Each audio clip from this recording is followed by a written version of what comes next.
you really want to know the truth, then go home tonight. Go by yourself. I don't care whether it's in your room or in your car or wherever it is. Make sure you're alone.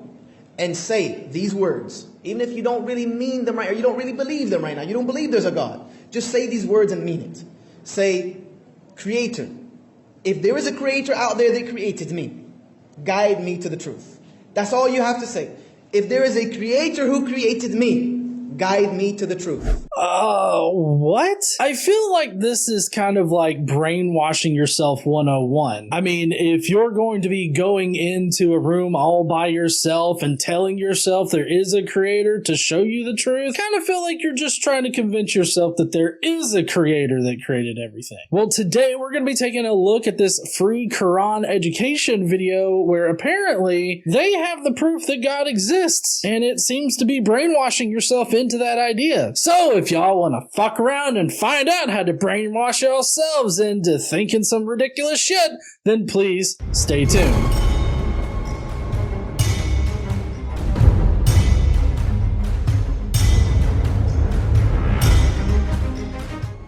What's up, heathens? How y'all doing? I'm the Godless Engineer, and I critically analyze apologist claims to give you the best arguments and information so that you can stand up and use your voice. Like I said, today we're going to be taking a look at a free Quran education video. It's an animated video, I'm guessing taken from a live talk or something like that. The speaker here is going to be trying to convince us that God definitely does exist, and then, of course, he's going to give us directions on how to brainwash ourselves into that idea. So, I can't wait to find out what their evidence is for God. When you look at the world around you, to say that it has no design or no designer is beyond the capacity of the human intellect. That we look at everything based upon the meal, who gave it, who made it, who cooked it, the car, who makes it, the building, who built it.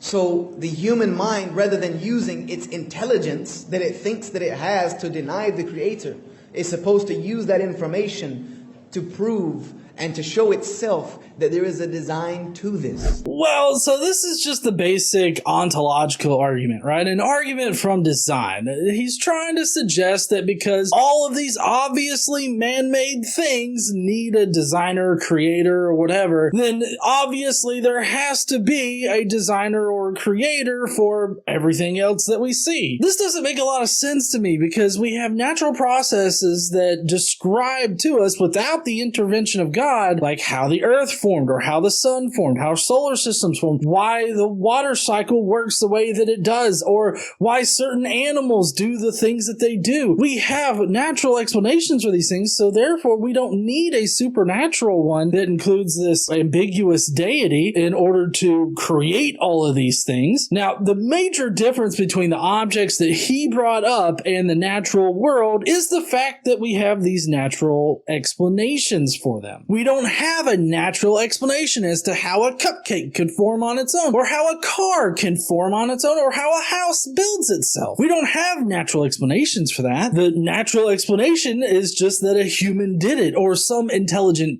entity. Not necessarily a human or Homo sapien, but just some kind of intelligent entity that did those things. He frames all of this in the context of saying that it's actually intellectual to say, oh, there must be a creator for, the natural world. Because all these other things have creators that created them. Therefore, everything else has to have a creator. But you kind of run into a problem with this because, if God exists within this reality, at least to the extent that, he created it, or he molds it, or he does things in it, then it seems to me like something would need to create him.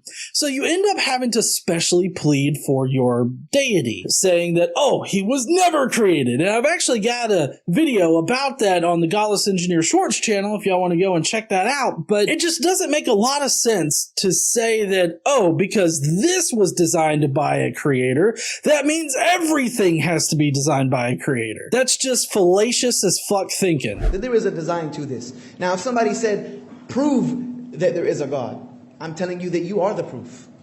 You are the proof that there is a God, that there is a creator. You are the living proof of it.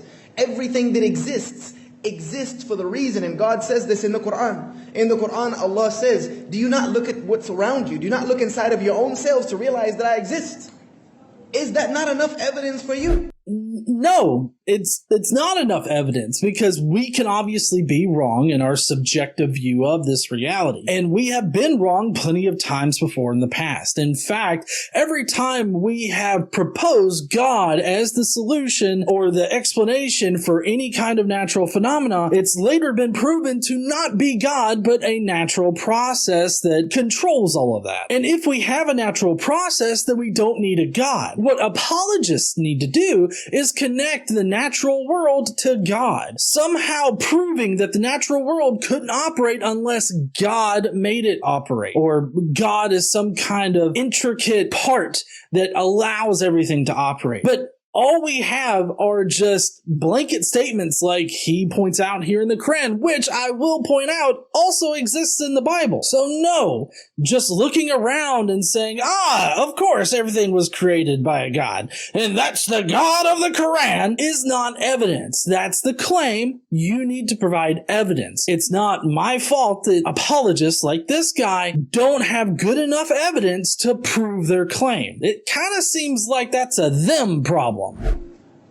I've sent you prophets and messengers blazing with miracles. You have a Quran with you that is immaculate. You have the world around you. You have your body and how it's designed. You have all of these things that if your intellect were allowed to just go its own path and let it be used as God wanted to be used, your intellect would confer with that evidence I have given you. You see, I just don't think so. And we have substantial evidence to prove that this is true, because the natural course of us trying to figure out the truth of reality is weeding out those subjective biases that normally taint our worldview. And when we do that, when we engage in honest scientific exploration of our reality, we find at every single turn that a God is not necessary. So it kind of seems like the natural course for our intellect would be to rule out these biases, and they always eventually comes to the conclusion that does not require a God. So it just seems really bass-ackwards the way that you're saying this shit, because obviously to this guy, God exists. And it seems to me like a lot of apologists out there cannot fathom a world without God. And so the only natural course of a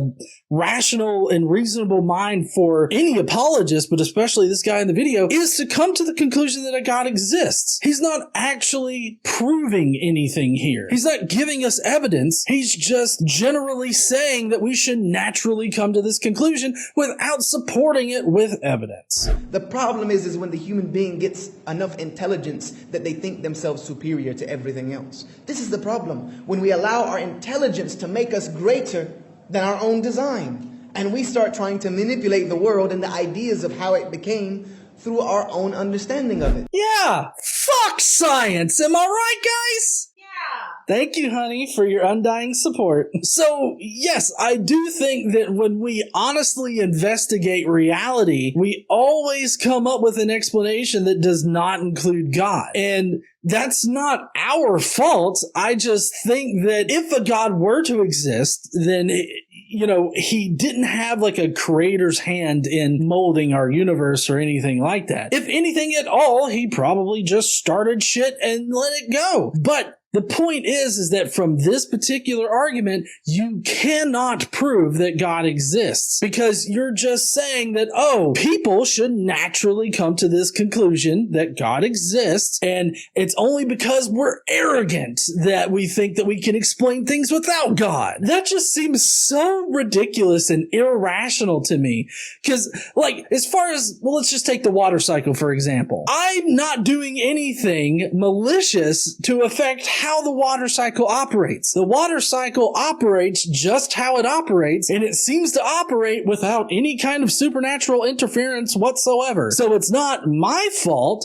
that the water cycle is operating without God. That's just how it exists. The same could be said for any natural phenomena in reality. It just operates the way that it does without any kind of supernatural intervention. So it's not me being arrogant or me trying to force God out of this reality, or not trying to face the reality that God exists. It's just me taking an honest look at the evidence and not being convinced that it points to God, because there's no point in the evidence where God is required. And This entire video seems to be like an attempt to turn the tables, because every time he says something, the exact opposite is true. Because atheists or people that aren't convinced by this argument, we're not the ones being arrogant here. He's being arrogant about his own evidence, about his own religion. Like, it all just oozes arrogance. And it just amazes me how he can be like, oh, you're arrogant for thinking that natural processes explain shit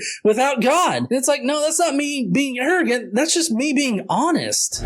And that's just not the way it's supposed to be. You'll never understand this world. You'll never understand its intricacy. You'll never understand the complete anatomy of how the human body works. We just will not. Our human brains are not going to allow us within our 90 to 100 years. Maybe the next people will add to it and other people will add to it, but we'll never fully comprehend it. We'll never fully comprehend what's out there in space and things of that nature. So that is part of the test. I don't think that we have to have 100% knowledge in order to, I don't know what he's trying to suggest here, but I just know that we don't have to have 100% knowledge. And I don't think that anybody claims to have 100% knowledge. And true, I won't ever know with 100% certainty how my body operates. I just know my pancreas is fucked up. But I don't have to know with 100% certainty how my body operates. We have many generations of medical knowledge built up and stored in books and are taught to new generations of doctors and medical students. And, you know, this generational knowledge that keeps getting passed down is building up. And I don't know if we'll ever have 100% of all knowledge. I mean, I certainly hope not, because it means that there's no more, there's nothing left to discover. And I kind of hate that idea, but at some point, given enough time, we should be able to figure everything out. But putting this in the perspective of a human lifespan, I think is a bit disingenuous, and he's trying to mislead his audience by using a false analogy, because we don't care about how much somebody accomplishes over their life as far as, you know, how much knowledge we have. In that particular context, it just matters the generational knowledge, like how much knowledge have we built up since humans have started to use tools, or even before that. We built up a lot of knowledge. But again, I don't understand how this really maps to the current question about God. Is he trying to say that, oh, because you don't know everything about the world, or you don't know how the body 100% works, or whatever like that, you could have, you know, supernatural ghost spirits inside of you making everything work and making you feel shit and making you feel bad when you do something bad. You don't know. If he's trying to say that, then I mean, we don't have to have 100% knowledge to show that natural processes don't require a supernatural intervention. Apologists and people like this guy have to prove that God is required for that. So it's kind of seemed like a slight shifting of the burden of proof here, and a bit of a play on a personal incredulity claim, because he's trying to say, oh, well, you don't know everything, so therefore God must exist. If somebody says, I want you to show me living proof that there's a God that exists, show it to me tangibly, I would tell you one thing right now. There is a book that does that very beautifully. And that book is the Bible. Don't try to take my Bible away from me. I will get real pissy really quick, okay? There's a book that will give you all of the proof that you need, that will be better than anything I can ever tell you. Do we have a table with the Qur'ans around? Go to the table where they are giving out information. Pick up that one book called the Qur'an and read it. Read it. If you do not find within it the answers that you're looking for the purpose of life and the fact that there's a creator, then I can't help you with any words that I can say, because these are the words of the creator. Well, so yes, obviously the book is going to have a proposed purpose for your life and everything like that. But just because you can propose a solution for the purpose of life or whatever like that, that doesn't mean that that's the absolute purpose to life, or that's the absolute answer. And that's essentially what he's claiming here, is that the Quran contains absolute answers for everything in this reality. But it really doesn't. There's a lot of things that it gets wrong in the Quran. For example, in the Quran 24:45, Allah supposedly creates animals with 2 legs, no legs, and 4 legs. Because fuck the insects, apparently they weren't crafted by Allah. And considering that most animals that exist are 6-legged, kind of seems like that's a big group to miss there. In the Quran 1668, Allah tells the bees to eat from all fruits. But, they just ended up eating the nectar out of flowers and shit. In the Quran 51:49, apparently Allah created everything in pairs so that they had something to fuck. But there are many organisms that exist that reproduce asexually. So I guess fuck those things. Also, Allah seems to have a really weird idea as to how the human body works, which is kind of funny considering the context of this video being that human beings are proof that God exists. If the Quran is true, like this guy is saying, then why is it in Quran 86:5-7, Allah seems to be saying that semen is created in the body between the ribs and the loins? Like, I guess in the gut? Instead of them originating from the testicles, apparently you make semen in your stomach. So as you can tell, there's a lot of scientific inaccuracies in the Bible. A little bit of a slip there. As you can tell, there are many scientific inaccuracies in the Quran, and this is due to the fact that it was written by people that didn't understand all these things. And they were just claiming that Allah was speaking to them, or they were just claiming that these are the words of God. What I would ask this apologist is, what differentiates the Yahweh or the Abrahamic God from your God exactly? Because by all accounts, they are pretty much the same God. You just have prophets that say different shit about them. I have not had a religious apologist yet tell me what distinguishes their religion from another religion as far as the truth values contained within, especially when concerned with their own personal experiences of that religion. One religious person's personal experience is the exact same as another. So it doesn't seem like there's anything that really delineates between the two religions as far as their personal experiences or what proves them to be correct. Yes, they are translated into another language and they've lost some of the meaning, but they were enough for me. They were enough for our brother here, Yusuf Chambers, and they were enough for a lot of people in this room. Oh, I mean, we were convinced by this bullshit, so you should be convinced by this bullshit too. No brainer, really. So here's my request to you, and it's the only thing I can say to you. If you're sincere and you want to know the truth, you really want to know the truth, then go home tonight. Go by yourself. I don't care whether it's in your room or in your car or wherever it is. Make sure you're alone.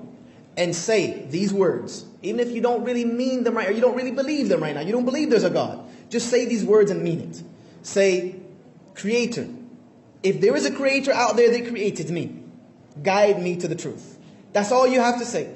If there is a Creator who created me, guide me to the truth. I do that as a Muslim at least minimum 17 times every single day in my prayers. That's a lot of times to be going to your respective deity and being like, hey, show me the truth because this shit's really hard to swallow there, sir. I feel like this is brainwashing 101, and it's a way for you to brainwash yourself. Because what he's asking you to do is cry out to a creator that you don't believe is there, and if you do it enough times, you'll start believing that there is a creator there. Or you'll start seeing certain things during your day that strike you as odd, and so therefore it couldn't have happened by coincidence. It had to have happened because I've spent the last 6 months saying the exact same thing every single day, and then this one thing happened, and aha! Fucking God! It just seems to be a good way to convince yourself of a God when you don't believe that there is a God. And I also don't think that this is the way to get to truth. I don't think that asking a God to just hand it over to you and just give it to you is the way to go about finding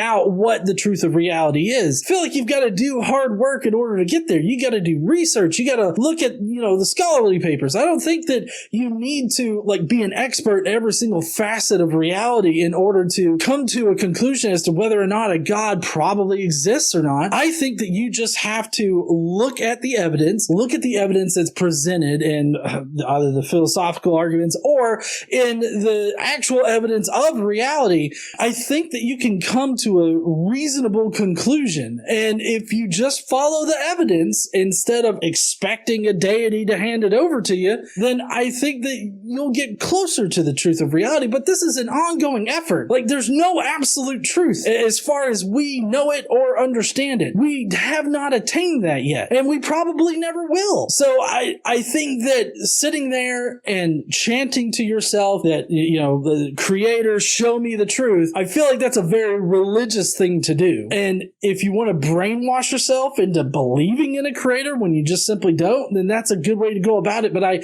highly suggest you don't do that. I ask for guidance to the right path.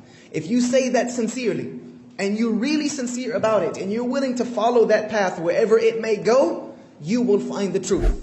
So, even if you don't believe in it, say it. And if you're sincere about it, then God will show himself to you. So you have to be sincere in talking psychically to the creator in order for the creator to show you. It just seems to me like I've got to buy the bridge before you'll show me that it exists.